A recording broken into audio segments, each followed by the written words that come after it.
Hello and welcome to the Fire Department's tutorial on filling out tables and attachments for your fire safety plan. For example purposes, we'll use Appendix A2 since it is the longest and most robust appendix. From within this tutorial for Appendix A2, you should have no trouble transferring this information and using it within other appendixes. Let's start with the bulk of the plan, Appendix A2. First, insert the building address. We will use 9 Metro Tech Center. Notice all appropriate sections that require an address automatically fill in. We've included the address on the bottom of each page in case a page falls out or gets lost. It's easy to return and replace.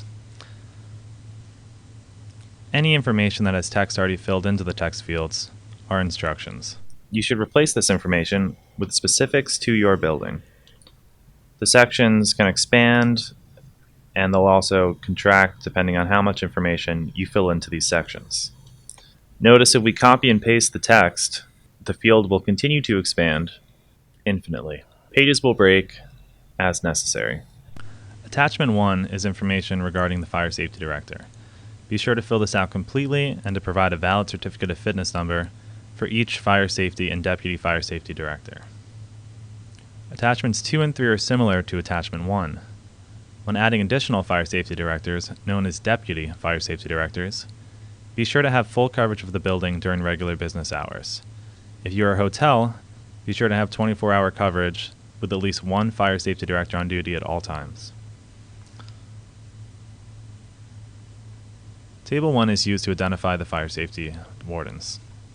You'll see we added a drop-down menu where you can select the type of fire safety warden in the building. FS means fire only, while EAP would be for any other emergency. If a warden is designated as an FS/EAP, that means that one person is wearing 2 hats and is prepared to take on the role and responsibilities of all types of emergencies. This is the most common type of warden. Notice you can add floors.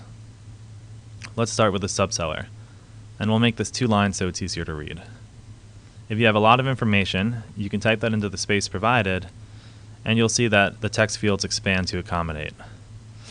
There is 1 fire safety warden required for each floor in the building. Table 3 identifies the brigade. These members are usually building staff and will respond to different emergencies.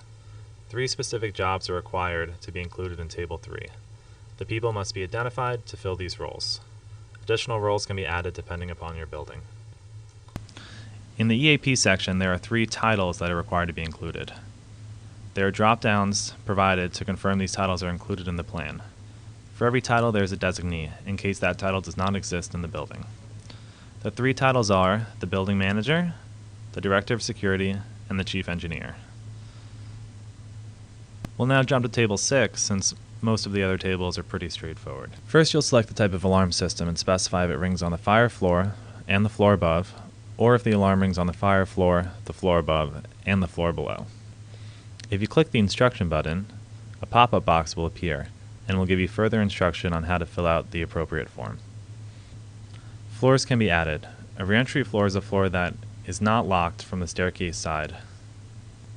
They are required in buildings above a certain height and are provided at least every 4 floors.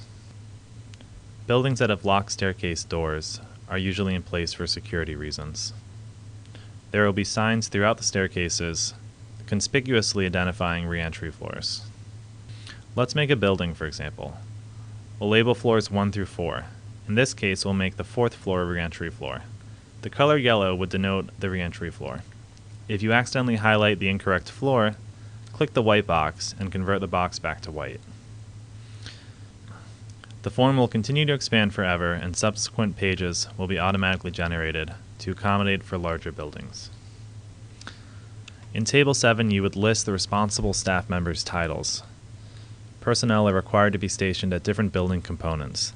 For example, the building engineer might be responsible to shut down the HVAC system to stop the spread of smoke. Table 8 is for the in-building relocation areas. This area ideally should be away from windows, windowless. Also, doors hopefully are present to encapsulate the occupants within the space. Add as many floors as you have in the building, then estimate the maximum capacity. State whether you have equipment and supplies. You might have no equipment or supplies on the quarter of the 8th floor, but if you do, mark appropriately. By clicking the instruction button, you can read more detailed information about filling out this table. Table 9, Evacuation Routes. You'll notice that 2 floors are added for each click you add. If you put the number 12 in, for example, the alternate will automatically fill in 12. Table 10 is the outdoor assembly area. You probably won't have too many of these, but there is space provided to add as many outdoor assembly areas that you might need. We look forward to your submittals, and hopefully this video has given you more insight into what the fire department is expecting to see in these forms. Thank you.